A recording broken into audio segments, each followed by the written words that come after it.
Welcome everybody to Tales from the Tackle Shop, Season 7. I've done well there. Episode 2. So, new format, as we said last week. So we start like this, and in a minute we'll do the fancy bit. But that's where I mess up looking at the cameras. The fancy bit. The fancy bit. You were complaining that you were a bit hot last week. Okay. Yeah. How are you this week? I'm alright this week, yeah. Oh, yeah. Oh, you turn the heating off, or? I'm a bit warm. Oh, right. I was waiting for this. Yeah, go on then.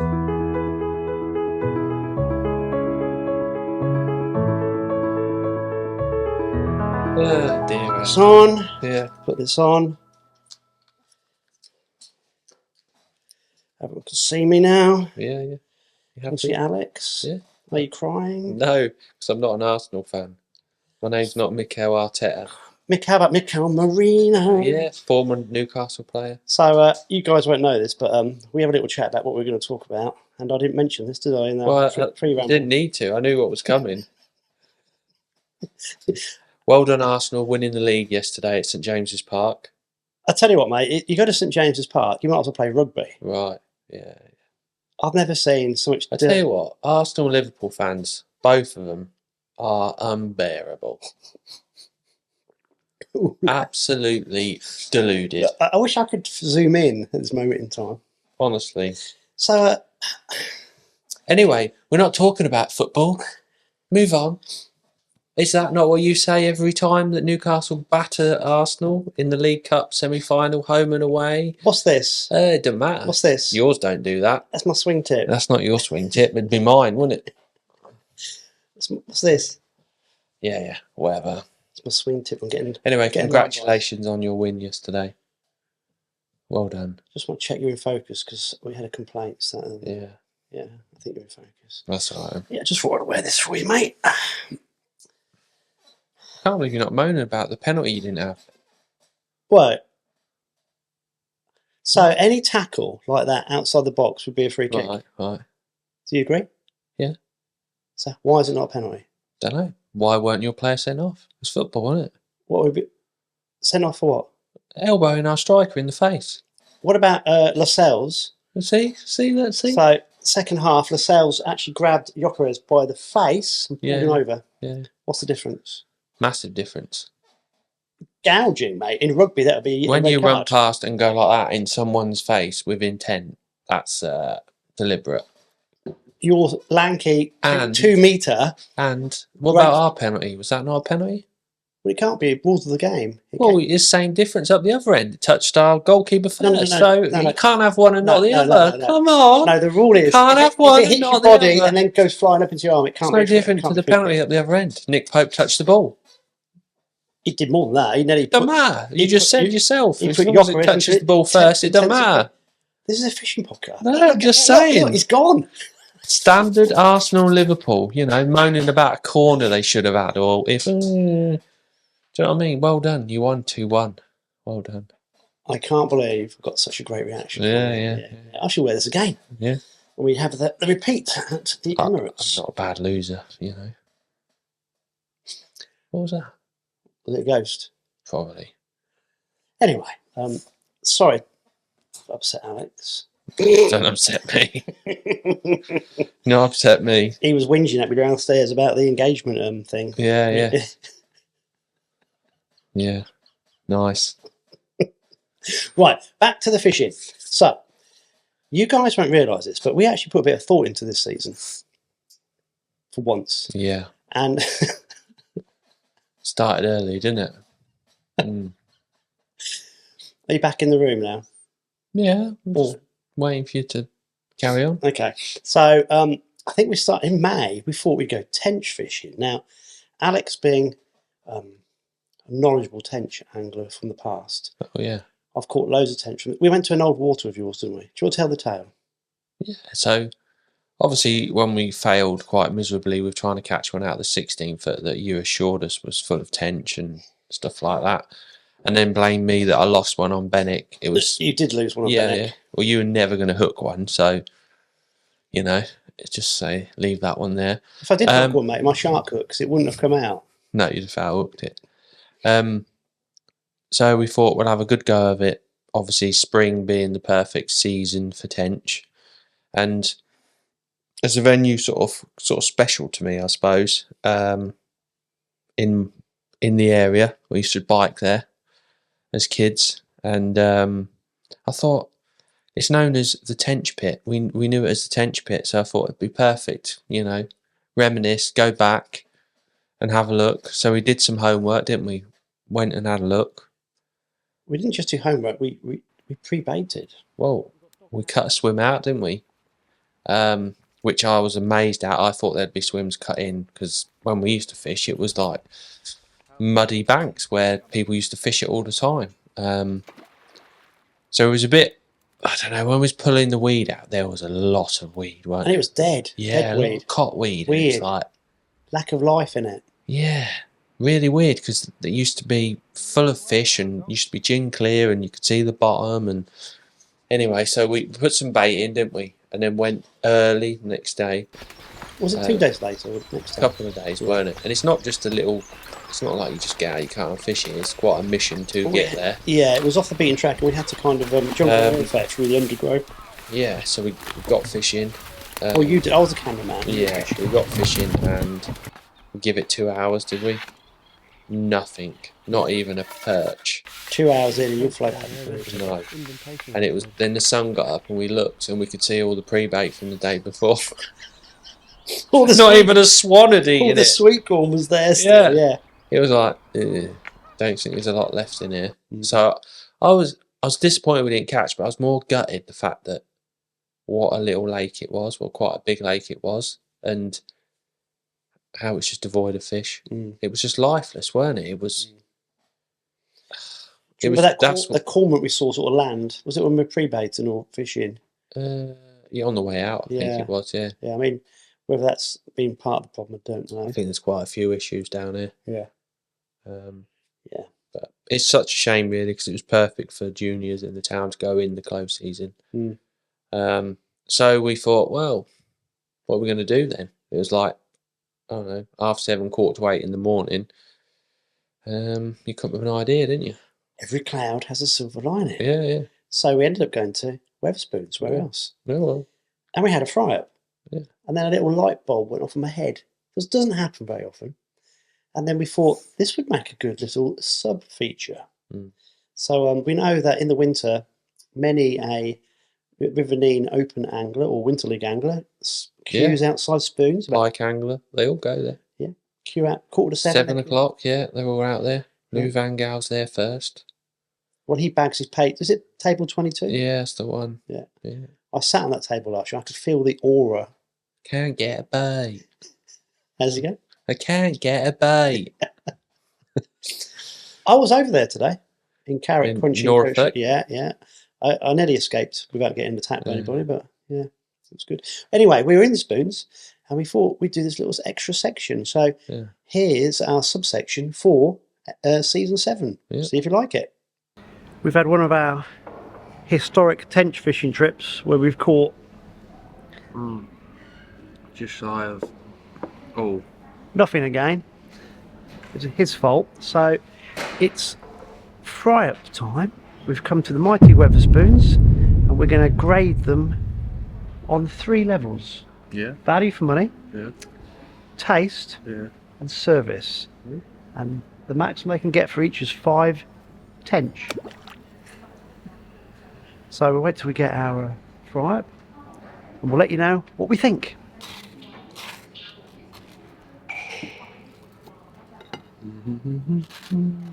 Well, best bite I've had all day. It's the only bite you've had all day, mate.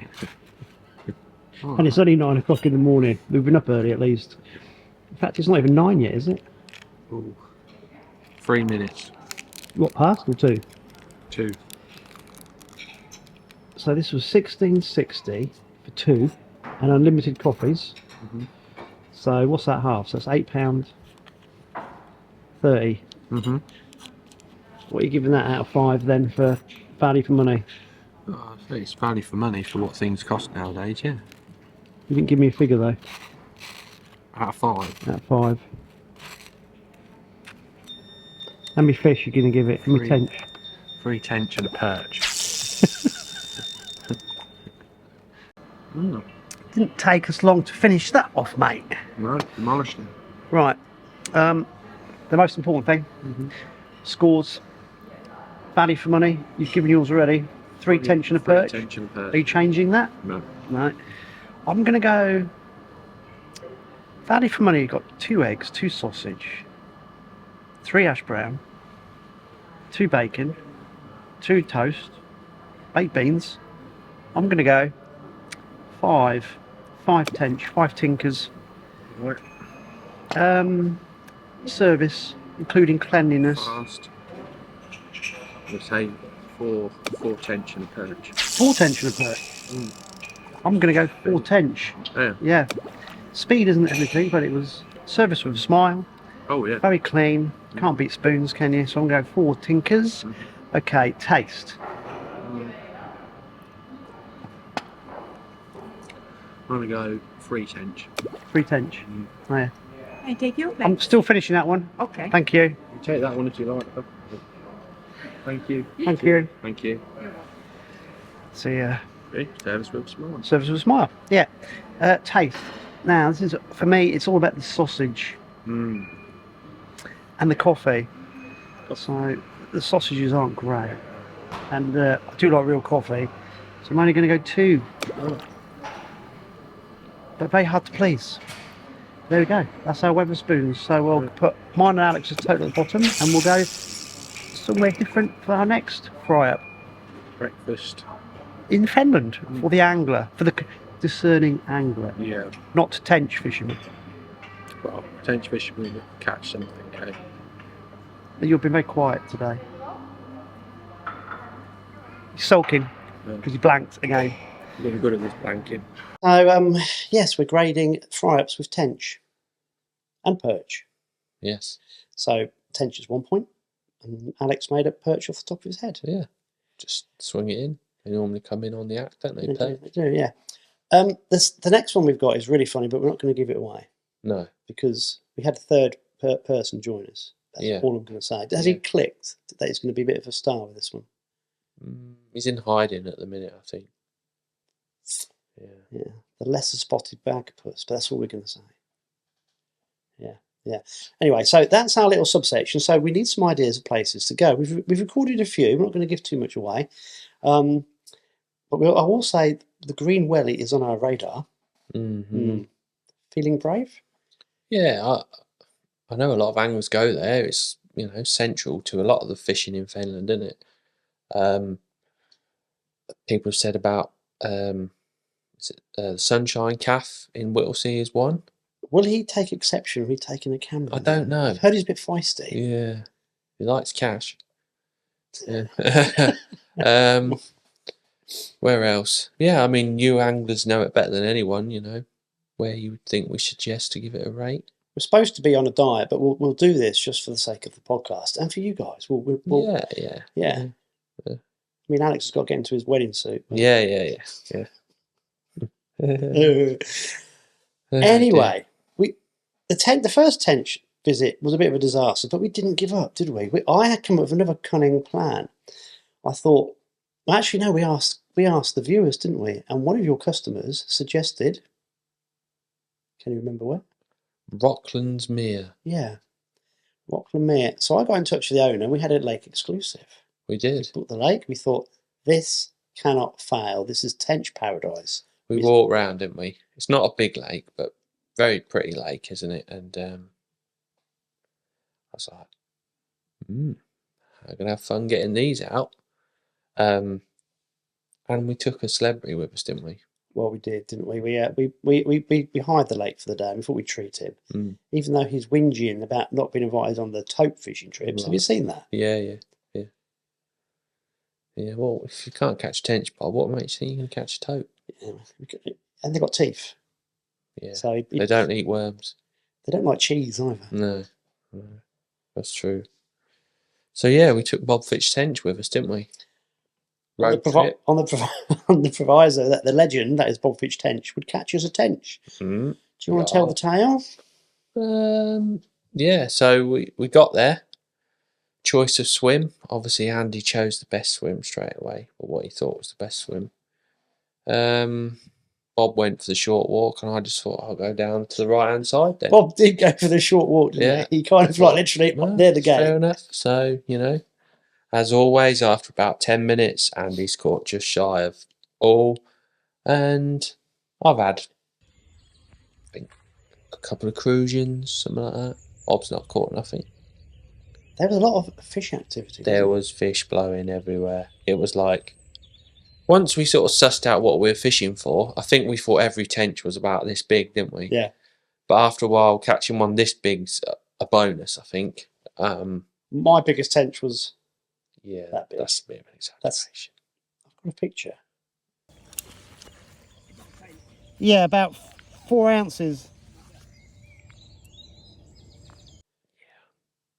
It was that big. Okay. That was only one a quart. That was like £half a pound. The rest of them were like... Mine was £5, and if that's £half a pound. But... You match anglers. Yeah, so it was quite obvious that soft pellets were the way to go, and micros, or feeding expanders and fishing expanders was the best, because it being silty, it was just blowing, and beautiful setting, weren't it? It's just nice, just hit my pack up by about 7:30, I think.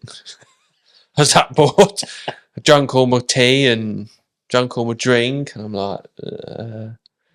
And then we had a bit of a move, didn't we? Went down the far end into like the lion's den, weren't it? It was like just cabbages and lilies, and it was good fun. Caught lots of little crusions, loads of little tench. Met the owner, he come down. He was a nice guy, yeah.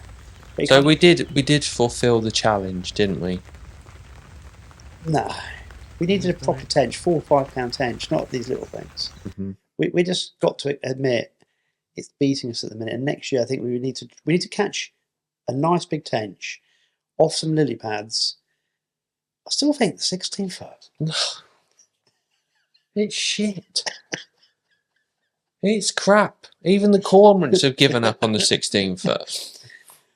No. I used to fish when I was a kid. This little lake got a Failbrig Hall near Cromer. Oh right. And you could see the tench in the water coming around, and it was proper tench fishing. And they were about 3 or 4 pound. It was lovely. It was an old estate lake. It'd be nice to find something like that, wouldn't it? I mean, Rockland Mere we thought was going to be that, but it quite wasn't. I just don't know where to go. I still think Bennett would be the best place to catch this tench. I really do. I think Bennett's full of them, but we just seem to be eluding us, them big tench. I've caught them in Ireland since. When I went to Ireland this year, I had a tench. A tench? Yeah, £4, £5. That's not loads of them. Well, it's one, isn't it? You caught one tench? Yeah, that's how well I draw. I think we have to apply ourselves a bit more. And mind you, we did Rockland Mere. I did think was going to be the thing that would win. So next year, I think end of May, beginning of June, we need to go to a tench paradise that's got some big tench that we can't surely fail. Because and where I can use the lift method. Right. It's really important to me. Okay. The lift method. Well, that's proper tench fish. You can't use a pole, can you? It's not. You can use the lift method on a pole if you wanted to. That's no different to what you're doing, just with a short bit of rod. I just have it on a rod rest and lean back and wait for... Right, anyway. Oh, no, there's just one. We'll come back to the tench challenge. Yes. Yeah, because now there'll be our 3rd year next year. Yeah. Good job we're better at Bream. Yeah, well, I am. Oh, here we go. Just saying. Right, before you start talking about the Bream challenge, matches. There's been a few. Where do you want to start? Well, I think the last podcast we got was mainly about Division 1 and Ireland. What happened to Division 1? Oh, yeah. Remember. Yeah, you fluked it. That's right. Yeah, spawned a win. Yeah. Yeah, so we had the Feeder National. We didn't speak about that. No, we didn't. So we've had the Feeder National since then, which didn't go to plan. We didn't do very well in that. You had the debut of the boy band member. Yes. Yeah, and he had 75 grams, I think. That's how bad it was. 75 grams. Yeah. Most of my lures weigh more than that. I know. It was horrific. I don't think it's what most people expected it to be that bad. I thought they'd catch like 1 kilo, 2 kilo of little fish, and yeah, it was pretty grim. You know what 10 miles like? It just, as soon as you get some anglers on the bank. Was it 10 mile and middle level? Yes. Yeah, middle level fish well. Reasonable well. It's still peggy. It's feeder fishing, on the drain. You're going to have areas where there's bream and areas where there's just shy of nothing. And team-wise, Barnsley won it. That's first. That's about the only thing they've never won is the feeder national, so they're off to wherever. So well done those guys. And then Matt Pilly's team was second. Local sides, Peterborough were fourth. They did well. So yeah, Ray's put a lot of effort in doing the pegs and stuff like that, and it was well organised, and I think it's just one of them. It just didn't happen. And then we've had the Eastern region, which was on Holbeach Waters. That again just didn't fish. It's weird. It's like all the fish seem to be moved into their winter haunts already, and it's like not even it's not even October. Very strange. There seems to be big shoals of tench, whereas you'd get 1 or 2. Where? Well, we don't. They're not near me where I was going to say. But yeah, like in the practice matches leading up to the Division 2 National, there was like 7 tench caught in 4 pegs on 10 mile. And then you get areas just devoid. It's like everything wants to live together. Tench wants to live, roach. They're all in massive shoals just swimming about. It has to be predation that's causing that. Yeah, it has to be. It must be, mustn't it? Or because it's still warm, so there'll be plenty of natural food around. And then you've got. So we had the national was this Sunday. There was 23 teams in it. You were talking about the Eastern region. Oh, sorry, I was talking about that. Yeah, you got a bit ahead of yourself. So was the Eastern region on? So Eastern region was on South Holland. Leading up to it, all the bridges, everyone was sort of saying £6-7 a man. It'd be nice fishing. We'd won it the 2 previous years, so we wanted to try and make it 3 in a row. And it was awful. We obviously drew all right, fished really well. We had 16 points on the day. How many in your team? 6 in a team, 13 in a section. So we won it again for the 3rd year in a row, which was nice, very nice. Individual wise, one section took all the money, decoy bridge, so basically the furthest bridge away from where the water goes out in the narrow bit. There was 11 kilo. Ray was second with 10 kilo. All the framers come from there. Bream? No, all bits and pieces. I think the winner caught skimmers. The next section down, 6 kilo won that, and 5 kilos, 4 kilos. Next section down, 2 kilo won that, and then 1 kilo, and then grams. I was the next section down. I won that with 625 grams. So hold on a minute. That's about £1 and a bit, £1.2, £1.3. Of what? Tiny little roach on a waggler, chucking in the weed on the far bank. Yeah, it was grim. I never had a bite on the pole. Which section were you in? I was at what's called the Orchards. Yeah. It looks lovely. It is. It looks lovely. That's a bream area. It was in the past. Yeah, it used to be. Yeah, big bream area. And then next section down, which was Foreman's Bridge. That the week and a half before, there was like 70s and £80 a bream. I think 1 kilo won that. And then the furthest section nearest the salt was Sharps, and 1 dab won that section. Sea fish count, do they? Well, yes, 250 grams. Could have taken some mackerel down. Yeah. So I think James was second with 200 grams. So we've been, although the fishing's generally good in the fens, this time of year it's either brilliant or it's horrific. And at the minute, it's starting after this weekend, but it's starting to fish, but it's been shit. Yeah. Dog shit. Yeah. So yeah, team-wise, we were first. Second were Peterborough, I think, in the end. Third were... who were third? I'm not sure. The results have changed since then, I think. But it was good to see some new local teams fish it as well. A new side called East Links fished. Hull Beach, Spalding had a team. It's the first time I've seen Spalding have a team for a long time. It was good to see some new teams. It was good. Obviously, you had Image, Peterborough. Hot rods don't normally fish that. But yeah, it was good. That is good, isn't it? I think people are saying match fishing's dying, but it seems since we're doing the podcast, it seems to have dipped a bit with teams and then picking up again now. Yeah, it's like everything. You have new teams come on the scene and then some die off, and the same anglers sort of amalgamate into another team, and then a few new faces, and it's like all over the place, really. Yeah. But this area's got quite a strong match fishing scene, considering how many people live in this area. Quite a few of them do go fishing. So yeah, I mean, there are quite a few people go fishing, so which is good, isn't it? And walking through town, I just see kids all the time with rods. Yeah. Which we'll talk about next podcast. Well, I remember we'll talk about the junior section. Yeah. So going back to these mids. Yep. So that was the Eastern Region Shield, and then this Saturday just gone was Division 2 National. Again held on. There was 3 sections at middle level and 7 on the U's. Middle level, again, the venues are all up and down. There was areas that were really good and areas that were really, really bad.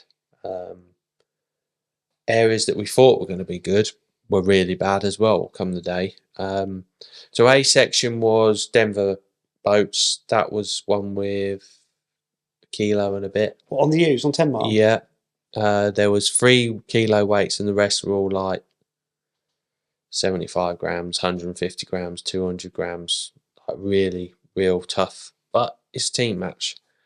Wissy Mouth, again, that was one with like a kilo off the end peg. Then there's a 900 grams, 550, 450. It was really tough. Modney Bridge, the week before, the pegs above the bridge fish really well. All the framers come from there. It still fished better up there. Again, there was not very good weights. Then the next section down would be Adelaide Bridge. That fished really well. Loads of 6s and 7 kilos. Then above that on Potters, I think the individual winner, which was Mark Campion, he had like 8 kilos.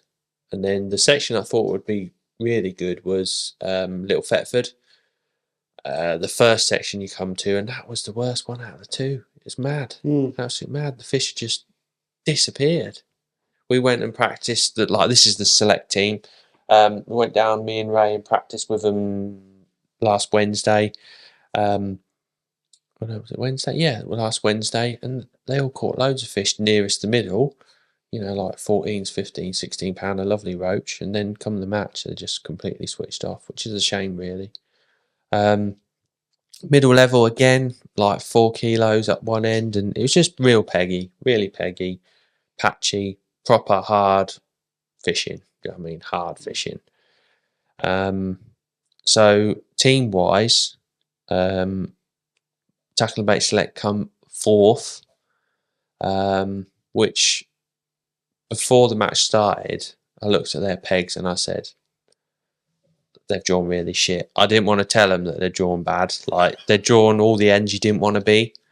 Wherever there was fish, they were the wrong end, if that makes sense. In the shit bits, it didn't really matter. Everywhere was shit. It was consistently shit. There's a theme here. Yes. So they come back. We thought we got, you know, when you're trying to do things, we thought around 71 points sort of thing. And sort of rumour was going around. There's a good little vibe, and that it was good to see some new teams. Lots of Canal River Trust teams. There was coach teams, real youngsters. Yeah, it was great. So the results come out, and there was a young lad, I think he was only 12 or 13, come second individually. Oh, brilliant. Yeah. Overall winner was obviously Mark Campion, was mentioned. Great performance there. Third was Chris Hodgson, East Links. He had a nice day on the Ely Queen Adelaide section. And then team-wise, obviously, fourth was Tackle and Bait Select. They had 72 points, equal third with Black Horse, Preston Innovations Black Horse, which they were the favourites because, they're a very, very strong team. They're a Division 1 team. They won the Winter League, didn't they? Yeah, they've won it quite a lot, yeah. And so they had 72 points the same, but a bigger weight, all thanks to Cable Guy's Tench in the last 5 minutes. Well done, Steve. And then second was Census A4, Colmick A4. And then this year's winners, which I tipped them to do very well. A lot of people didn't know about this team, but which is Match Group AK. So Ashley Kinsey, which run all the matches on Little Thetford and has some nice silver matches on commercials through the winter, they paralysed it. I had a feeling they'd do well. Kev Watkins comes in the shop, and a lot of the lads use the shop a lot, and they'd done so much effort, and I'm pleased. I messaged them in the morning and I said, our lads have drawn shit. I hope you guys do really well. And they did brilliant. They did really, really well. It's the first national they've ever fished. They put a lot of effort in the week. They'd fished all the sections and brilliant. Absolutely awesome. I was chuffed to bits for them when they went up. I saw on Faceache, did Holbeach come ninth? Yeah, Holbeach. So we had the top 10 qualified to Division 1, which next year is on the Aaron Calder and New Junction, I think. So, do the bottom 10 of Division 1 get relegated? Yes. Yeah. That is really good idea, isn't it? Oh, yeah. Well, there used to be 5, 6 divisions years ago. So promotion and stuff was everything, wasn't it? To go up each year and try and win a trophy. But now, obviously, there's one division 1, and then obviously it's Division 2, which depends on what area of the country is, how many teams enter it, I think, which is a shame, but it's a good... Yeah. All them teams put just as much effort in. I was going to say, if Division 2 gets a higher status, it then increases the status even more of the Division 1 because there's relegation promotion. Yeah, exactly. Really yeah. So East Links, which is a new match group from sort of Boston, Lincolnshire area, they qualified as well. So in Division 1, basically all the teams are in Division 1 in this area next year. Well, that's awesome, isn't it? Yeah. So everyone's in it. Also, I got another question because I don't know anything about this. Do they check? If you're an angler that fishes for a Division 1 team, you cannot fish for a Division 2 team? Yes. So I think some people thought that maybe our select team would have a few ringers, some of our team that didn't fish the Division 1 national, but it wasn't like that whatsoever. It was all select team anglers doing the effort. And yeah, I know from your perspective that you want to actually build a really big base of tackle and bait. So you want the guys who aren't involved in the sort of the first team all involved in the select team, don't you? Yeah. But I didn't know about Gemmy as a rule. So as a rule for the whole competition, you cup tied basically. Yeah. So how do they check? Is there a check? So the Angling Trust, you have a team sheet. Obviously, they have to be Angling Trust members. So that goes in and they check it all, and they know whether it's if someone's been in a Division 1 national. And all you guys would know as well. They soon get called out. Oh, yeah, 100%. So, I think they did really well. The lads, I was pleased for them, but I think they were gutted they didn't get top 3. I think if they'd have got third or a medal, I think they'd have been chuffed to pieces. But no, we have some good meetings, and I think they're all learning all the time, which is what it's all about. They're a group of anglers that want to learn and keen, which is good. So hopefully we've got some new anglers joining them this year that want to learn. They did very well last year, the select team, to beat both Mark 1 teams, which are, stalwart Winter League anglers. I think this year they want to try and get one more place a little bit higher, and then go from there. I mean, it's going to be hard for them to... Is that Jeff driving that? Yeah, I think every year the anglers all mix and change, and people's commitments change, don't they? Yeah. Well, life gets in the way, and you have to you have to give and take a bit, don't you? Yeah, definitely. Yeah, That's fantastic. So the local matching, I think, is incredibly buoyant, and it's also a very positive place as well. Because we have a lot of fun, taking the mick out of each other, and also different people that we've met along the way, and you get it back, which I think is really good. Everyone knows it's just light-hearted banter, and I think that's so important within the context of what you guys are doing. Mentioned it loads of times before. I just think it's a real hotbed for fishing around here. It's really it is. I mean, there's obviously 3 or 4 really competitive leagues, teams in the Winter League, or 5, and then there's sort of some teams where if anglers feel like they want to get into that style of fishing and have a go, there's plenty of, those sort of the bottom 4 teams in the league, say, you've got that option to join them, learn, fish against the best anglers, and then work your way if you want really into that sort of fishing, team fishing, getting in one of the better teams. Yeah, so actually, I know what you're saying, because I've seen this now. That actually, one, if you want to know how to get involved in this, give Alex a shout at the shop. Yeah, and he'll give you some advice. But there's kind of like there's teams upon teams, aren't there? So all the teams are looking for members, but like your top team is full of like the top matchmen. That's why you won the Division 1 national. So to get into that, these other guys have to prove themselves. Getting into other teams, and that's just the way it works for all team fishing and fishing, isn't it? You can't go straight into with anything, any sport, isn't it? Yeah, you can't kind of ask a favour to be put in, because it just defeats the object of it. But I think that's what makes it so strong, though. Yeah, definitely. And the last thing we need to cover is the start of the Winter League. Yeah, so this Sunday just gone was the first official practice. So this Sunday coming is the first round at Little Port and Queen Adelaide. A few of the teams had been down practicing or been down, and obviously lots of anglers have been on the use this year practicing for the National and Feeder National. And it was evident from the day before's National that Ely Beat, there was quite a few fish about, and there was less pegs going on it.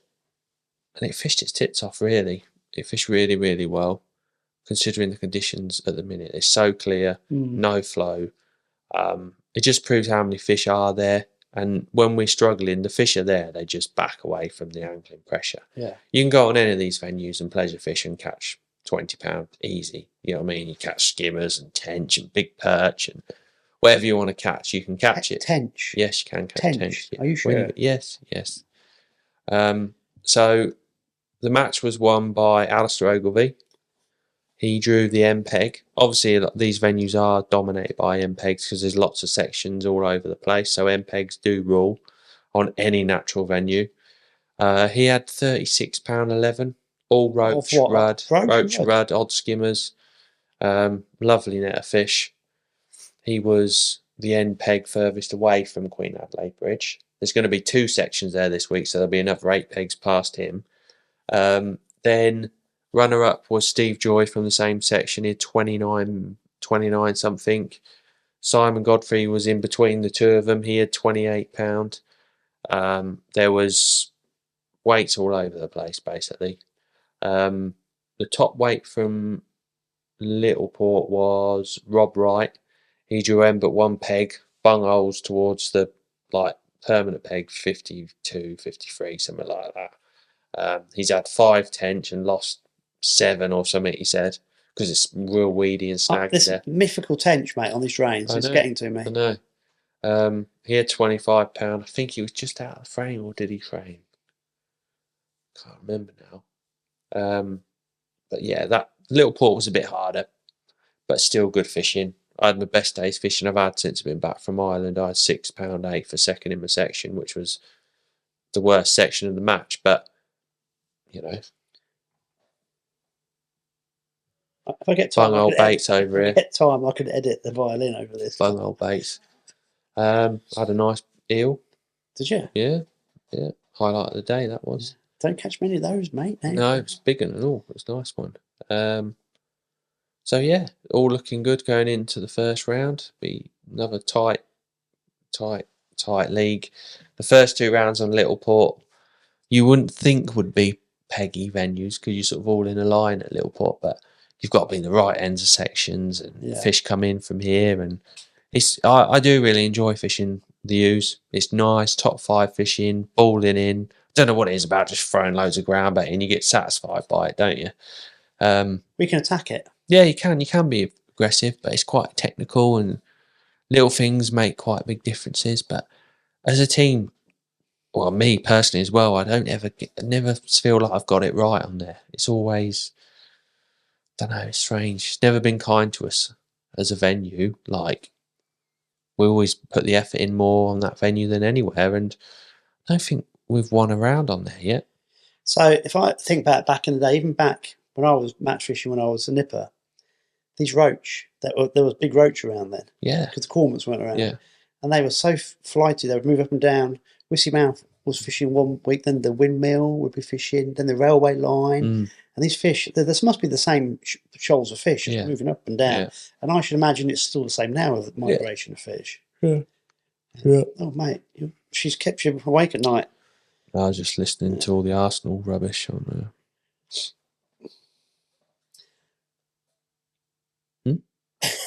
I've been very good, actually. Yeah. Get another bite on the swing tip. Yeah. Right, mate. So we've got the first round of the Winter League this weekend. Yeah. Which we're going to report on in 2 podcasts' time. We are, yeah. Yeah. We'll have a few rounds to catch up on, won't we? Well, yeah. And I think the boys will start reporting soon. JV and Martin Earlham, and who else we got? Steve. Steve from Bourdain. Yeah. We'll get them involved. But the next time you see us, we're going to do a special. Are we? We have talked about this, but you've forgotten. Yeah. Yeah. Can't get the stuff. Yeah, because we got to get one in because people are on holiday. You are on holiday, not me. Emirates. No, we're going to get a special in and we'll do about that fantastic thing we did this summer. Definitely. Yeah. Yeah. So we'll talk about the junior fishing section that we started up with lots of help from lots of people. Yeah. It was good, wasn't it? Yeah. All right, guys. Right, we're going to go. Yeah. I'm falling asleep, so you must be as well, to be fair. Well, I am. Yeah, listen to you. Yeah, it's unbelievable. Yeah. Right, guys. See us next 2 weeks' time, and we'll have episode 3 talking about the junior fishing section. See you all later. Goodbye.